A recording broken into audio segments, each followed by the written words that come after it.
ಅಭಿಮಾನಿಗಳಿಗೆ ಅತಿ ದೊಡ್ಡ ಕ್ರಿಕೆಟ್ ಹಬ್ಬ ಅಂದ್ರೆ ಅದು IPL.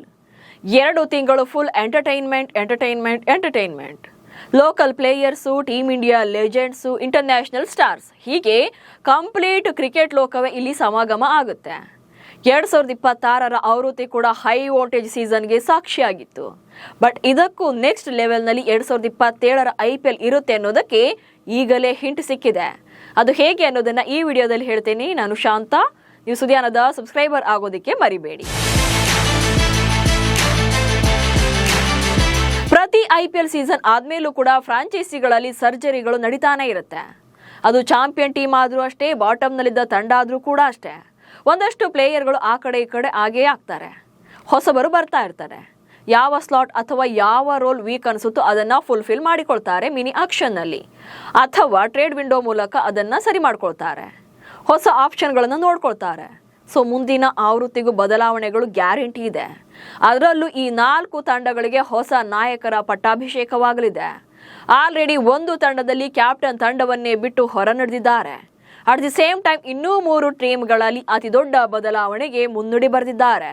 ಸೊ ಯಾವೆಲ್ಲ ಫ್ರಾಂಚೈಸಿಗಳು ಹೊಸ ಕ್ಯಾಪ್ಟನ್ ಜೊತೆ 20ನೇ ಸೀಸನ್ಗೆ ಕಾಲಿಡ್ತಾರೆ, ಯಾರು ಕ್ಯಾಪ್ಟನ್ ಆಗಬಹುದು ಅನ್ನೋದನ್ನ ನೋಡ್ತಾ ಹೋಗೋಣ. Number 1, Lucknow super giants. Yes, ಲಕ್ನೋದಲ್ಲಿ ಅತಿ ದೊಡ್ಡ ಬದಲಾವಣೆ ಆಗಿರುವಂಥದ್ದು ಸೀಸನ್ ಮುಗಿದ ಬೆನ್ನಲ್ಲೇ 2 ವರ್ಷಗಳಿಂದ ತಂಡದ ನಾಯಕನಾಗಿದ್ದಂಥ ರಿಷಬ್ ಪಂತ್ ತಾವೇ ಕ್ಯಾಪ್ಟನ್ಸಿಗೆ ರಿಸೈನ್ ಅನ್ನ ಮಾಡಿ ಜೊತೆಗೆ ತಂಡದಿಂದಲೇ ಹೊರ ಬಂದಿದ್ದಾರೆ. ಹೀಗಾಗಿ ಹೊಸ ನಾಯಕನ ಹುಡುಕಾಟದಲ್ಲಿರುವಂಥ ಮಾಲೀಕ ಸಂಜೀವ್ ಗೋಯಾಂಕ. ಸೊ ಇಲ್ಲಿ ಕ್ಯಾಪ್ಟನ್ ತಂಡವನ್ನ ಬಿಟ್ಟು ಹೊರ ನಡೆದಿರೋದ್ರಿಂದ ಹೊಸ ನಾಯಕನಿಗೆ ಪಟ್ಟ ಕಟ್ಟಬೇಕಾದಂಥ ಅನಿವಾರ್ಯತೆ ಇದ್ದೇ ಇದೆ. ಹೀಗಾಗಿ ಸೊ ಯಾರಿಗೆ ನಾಯಕತ್ವ ಅಥವಾ ಮುಂದಾಳತ್ವವನ್ನು ನೀಡಿದರೆ ಅಟ್ಲೀಸ್ಟ್ ಈ ಸೀಸನ್ನಲ್ಲಾದರೂ ಅಥವಾ 20ನೇ ಸೀಸನ್ನಲ್ಲಿ ನಾವು ಒಂದು ರೀತಿಯಾಗಿ ಫೈಟ್ ಕೊಡಬಹುದು ಅನ್ನೋದನ್ನ ಸಂಜೀವ್ ಗೋಯಾಂಕ ಹಾಗೆ ಅವರ ಟೀಮ್ ಲೆಕ್ಕ ಹಾಕ್ತಾ ಇರುತ್ತೆ. ಜೊತೆಗೆ ವಿದೇಶಿ ಕ್ಯಾಪ್ಟನ್ ಮೊರೆ ಹೋಗ್ತಾರೆ ಎನ್ನುವಂಥ ಮಾತುಗಳು ಕೂಡ ಇರುವಂಥದ್ದು. ಅಂದರೆ ತಂಡದಲ್ಲೇ ಇರುವಂಥ ವಿದೇಶಿ ಸ್ಟಾರ್ ಆಟಗಾರನಿಗೆ ಪಟ್ಟವನ್ನ ಕಟ್ಟುವಂಥ ಸಾಧ್ಯತೆಗಳು ಇರುವಂಥ ಮಾತುಗಳು ಕೇಳಿ ಬರ್ತವೆ. ಈ ವಿಚಾರದಲ್ಲಿ ನಿಕೋಲಸ್ ಪೂರನ್ ಇದ್ದಾರೆ, ಮಿಚೆಲ್ ಮಾರ್ಷ್ ಇದ್ದಾರೆ, ಜೊತೆಗೆ ಏಡನ್ ಮಾರ್ಕ್ರಮ್ ಇದ್ದಾರೆ. ಸೊ ಈ ಮೂವರ ನಡುವೆ ಕ್ಯಾಪ್ಟನ್ಸಿ ಫೈಟ್ ಇದ್ದು ಯಾರಿಗೆ ಕೊಡ್ತಾರೆ ಎನ್ನುವಂಥ ಮಾತುಗಳು ಕೂಡ ಕೇಳಿ ಬರ್ತಾ ಇವೆ. Number 2, Delhi Capitals. Yes, Delhi ತಂಡದಲ್ಲಿ ಪ್ರಸ್ತುತ ನಾಯಕ ಕೆಳಗೆ ಇಳಿದಿಲ್ಲ ಅಥವಾ ನಾಯಕ ತಂಡದಲ್ಲಿ ಇದ್ದಾರೆ ಅಂದ್ರೂ ಕೂಡ ಸೊ ಅಕ್ಷರ್ ಪಟೇಲ್ ನಾಯಕತ್ವದಲ್ಲಿ ಡೆಲ್ಲಿ ತಂಡದಲ್ಲಿ ಕಳಪೆ ಪ್ರದರ್ಶನ ಬಂದಿರುವಂಥದ್ದು. ಕಳೆದ 2 ಆವೃತ್ತಿಗಳಿಂದ ಅಕ್ಷರ್ ಪಟೇಲ್ ಡೆಲ್ಲಿ ತಂಡದ ನಾಯಕನಾಗಿ ತಂಡವನ್ನ ಲೀಡ್ ಮಾಡಿದ್ರು. ಬಟ್ ಅನ್ಫಾರ್ಚುನೇಟ್ಲಿ ತಂಡದ ಪರ್ಫಾರ್ಮೆನ್ಸ್ ಕೂಡ ಅಷ್ಟಕ್ಕಷ್ಟೇ ಇತ್ತು. ಜೊತೆಗೆ ಅಕ್ಷರ್ ಪಟೇಲ್ ಅವರ ಇಂಡಿವಿಜುವಲ್ ಪರ್ಫಾರ್ಮೆನ್ಸ್ ಕೂಡ ಅಷ್ಟಕ್ಕಷ್ಟೇ ಇತ್ತು, ಅವರೇಜ್ ಎನ್ನುವಂಥ ರೀತಿಯಲ್ಲಿ ಇದ್ದದ್ರಿಂದ ನೆಕ್ಸ್ಟ್ ಸೀಸನ್ಗೆ ಹೊಸ ನಾಯಕನ ಅಡಿಯಲ್ಲಿ ಕಣಕ್ಕಿಳಿಯೋಕೆ ಪ್ಲಾನ್ ಅನ್ನ ಮಾಡ್ತಾ ಇದ್ದಾರೆ. ಜೊತೆಗೆ ರಿಷಬ್ ಪಂತ್ ಲಕ್ನೋ ತಂಡದಿಂದ ಡೆಲ್ಲಿ ತಂಡಕ್ಕೆ ವಾಪಸ್ ಕೂಡ ಆಗಿರುವಂಥದ್ದು. ಸೊ ಇಲ್ಲಿ ರಿಷಬ್ ಪಂತ್ ಲಕ್ನೋ ತಂಡದಿಂದ ಡೆಲ್ಲಿಗೆ ಬಂದಿರೋದ್ರಿಂದ ಅವ್ರಿಗೆ ಕ್ಯಾಪ್ಟನ್ಸಿಯನ್ನು ಕೊಡ್ತಾರೆ ಅನ್ನುವಂಥ ಮಾತುಗಳಿದ್ವು. ಬಟ್ ರಿಷಬ್ ಪಂತ್ ಕ್ಯಾಪ್ಟನ್ಸಿ ಆಫರನ್ನು ನಿರಾಕರಣೆ ಮಾಡಿದ್ದಾರೆ ಅನ್ನುವಂಥ ಮಾತುಗಳಿವೆ. ಯಾಕಂದರೆ ಸೊ ನಾನಿಲ್ಲಿ ಪ್ರೆಷರ್ ಫ್ರೀ ಆಗಿ ಆಡಬೇಕು, ಕ್ಯಾಪ್ಟನ್ಸಿ ಅನ್ನುವಂಥ ಪ್ರೆಷರಿಂದ ಆಗಿ 2 ವರ್ಷ ನಾನು ಸೊ ಕಂಪ್ಲೀಟಾಗಿ ಫೇಲ್ಯೂರ್ ಆಗಿರೋದ್ರಿಂದ ಒಬ್ಬ ಆಟಗಾರನಾಗಿ ನನ್ನ ಬ್ಯಾಟಿಂಗ್ ಸ್ಕಿಲ್ಲನ್ನು ತೋರಿಸಬೇಕು ಅಂತೇಳಿ ಹೇಳಿದರೆ. ಹೀಗಾಗಿ ಅವ್ರಿಗೂ ಕೂಡ ನಾಯಕತ್ವ ಕೊಡೋದು ಡೌಟ್. ಬಟ್ ಇಲ್ಲಿ KL ರಾಹುಲ್ಗೆ ಕ್ಯಾಪ್ಟನ್ಸಿ ನೀಡ್ತಾರೆ ಅನ್ನುವಂಥ ವರದಿ ಇದೆ. ನಮ್ಮ ಕನ್ನಡಿಗ KL ರಾಹುಲ್ಗೆ ಈಗಾಗಲೇ ಭಾರತ ತಂಡದಲ್ಲಿ ಅಷ್ಟೇ ಅಲ್ಲ IPLನಲ್ಲೂ ಕೂಡ ತಂಡವನ್ನು ಮುನ್ನಡೆಸಿರುವಂಥ ಅನುಭವ ಇದೆ. ಜೊತೆಗೆ ಅದ್ಭುತವಾದಂಥ ಸ್ಟಾರ್ ಬ್ಯಾಟರ್, ಇವರಿಗೆ ತಂಡದ ಕ್ಯಾಪ್ಟನ್ಸಿಯನ್ನು ನೀಡಿದರೆ ಸೊ ತಂಡವನ್ನು ಯಶಸ್ವಿಯಾಗಿ ನಿಭಾಯಿಸ್ತಾರೆ. ಜೊತೆಗೆ ತಂಡದ ಒಂದು ರೀತಿಯಾದಂಥ ಕ್ರೇಸ್ ಕೂಡ ಜಾಸ್ತಿ ಆಗುತ್ತೆ ಅನ್ನೋದು ಫ್ರಾಂಚೈಸಿಯ ಲೆಕ್ಕಾಚಾರವಾಗಿದೆ. ಹೀಗಾಗಿ ಇಲ್ಲೂ ಕೂಡ ಕ್ಯಾಪ್ಟನ್ ಬದಲಾವಣೆ ಆಗಬಹುದು.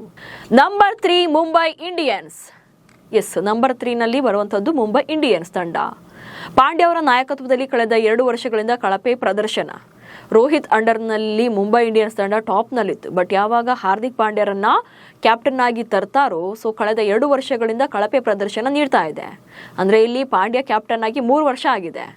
ಇದರಲ್ಲಿ 2 ಸೀಸನ್ಗಳು ಕಂಪ್ಲೀಟ್ ಅಂಡರ್ ಪ್ರೆಷರ್ನಲ್ಲಿ ಅಥವಾ ಫ್ಲಾಪ್ ಆಗಿರುವಂಥದ್ದು. 1 ಸೀಸನಲ್ಲಿ ಮಾತ್ರ ಪ್ಲೇ ಆಫ್ಗೆ ಬಂದಿರುವಂಥದ್ದು. ಅದರಲ್ಲೂ ಕೂಡ 19ನೇ ಸೀಸನ್ ಅಂತೂ ಹೀನಾಯ ಪ್ರದರ್ಶನ ಇತ್ತು. ಹೀಗಾಗಿ ಹಾರ್ದಿಕ್ ಪಾಂಡ್ಯ ಅವರನ್ನು ನಾಯಕತ್ವದಿಂದ ಕೆಳಗಿಳಿಸಲಾಗುತ್ತೆ ಎನ್ನುವಂಥ ವರದಿಗಳಾಗ್ತಾ ಇದೆ.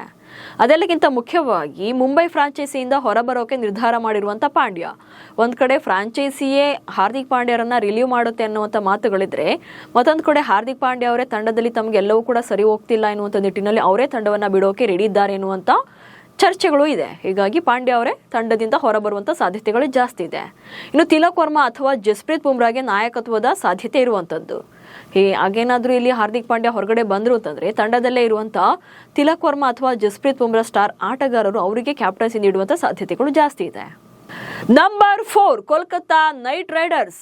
ಇನ್ನು ಕೋಲ್ಕತ್ತಾಗೂ ಕೂಡ ಅಜಿಂಕ್ಯ ರಹಾನೆ ಅವರ ಕ್ಯಾಪ್ಟನ್ಸಿಯಲ್ಲಿ ಅತಿ ದೊಡ್ಡ ಸಕ್ಸಸ್ ಸಿಕ್ಕಿಲ್ಲ. ಕಳೆದ 2 ಆವೃತ್ತಿಗಳಲ್ಲೂ ಕೂಡ ಅಜಿಂಕ್ಯ ರಹಾನೆ ಅವರ ಕ್ಯಾಪ್ಟನ್ಸಿಯಲ್ಲಿ ಕೆಕೆಆರ್ ತಂಡದ ಪ್ರದರ್ಶನ ಅಷ್ಟಕ್ಕಷ್ಟೇ ಇದೆ. ಹೀಗಾಗಿ ಹೊಸ ಅಥವಾ ಯಂಗ್ ಪ್ಲೇಯರ್ನ ನಾಯಕತ್ವವನ್ನು ಲೀಡ್ ಮಾಡೋಕೆ ಆತನಿಗೆ ಜವಾಬ್ದಾರಿಯನ್ನು ವಹಿಸುವಂತ ಚಾನ್ಸಸ್ ಜಾಸ್ತಿ ಇದೆ. ಜೊತೆಗೆ ಕೋಲ್ಕತ್ತಾ ತಂಡದಲ್ಲಿ ರಿಂಕು ಸಿಂಗ್ ವೈಸ್ ಕ್ಯಾಪ್ಟನ್ ಇದ್ರೂ ಕೂಡ ನಾಯಕತ್ವ ನೀಡೋದು ಕಷ್ಟ ಇದೆ.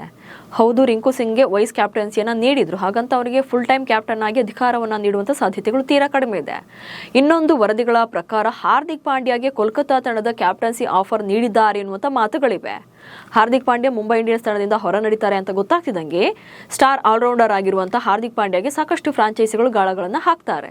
ಅದರಲ್ಲಿ ಕೋಲ್ಕತ್ತಾ ಕ್ಯಾಪ್ಟನ್ಸಿ ಆಫರ್ ನೀಡಿ ತಂಡಕ್ಕೆ ಕರೆಸಿಕೊಳ್ಳುವಂತ ವರದಿಗಳನ್ನ ಮಾಡಲಾಗ್ತಾ ಇದೆ. ಜೊತೆಗೆ ಈ ಬಗ್ಗೆ ಫ್ರಾಂಚೈಸಿಗಳ ಜೊತೆಗೆ ಮಾತುಕತೆ ಕೂಡ ನಡೆದಿದೆ ಎನ್ನಲಾಗ್ತಿದೆ. ಬಟ್ ಇನ್ನೂ ಕೂಡ ಫೈನಲ್ ಆಗಿಲ್ಲ, ಅಧಿಕೃತವಾಗಿ ಯಾವುದೇ ರಿಪೋರ್ಟ್ಸ್ ಹೊರಬಂದಿಲ್ಲ. ಹೀಗೆ ಈ 4 ತಂಡಗಳಲ್ಲಿ ನಾಯಕರು ಬದಲಾವಣೆ ಆಗೋದಂತೂ ಗ್ಯಾರಂಟಿ ಆಗಿದೆ. ಉಳಿದಂತೆ ಇತರೆ ತಂಡಗಳಲ್ಲಿ ಇರುವಂತಹ ಕ್ಯಾಪ್ಟನ್ಗಳೇ ಕಂಟಿನ್ಯೂ ಆಗಬಹುದು. ನಮಸ್ಕಾರ.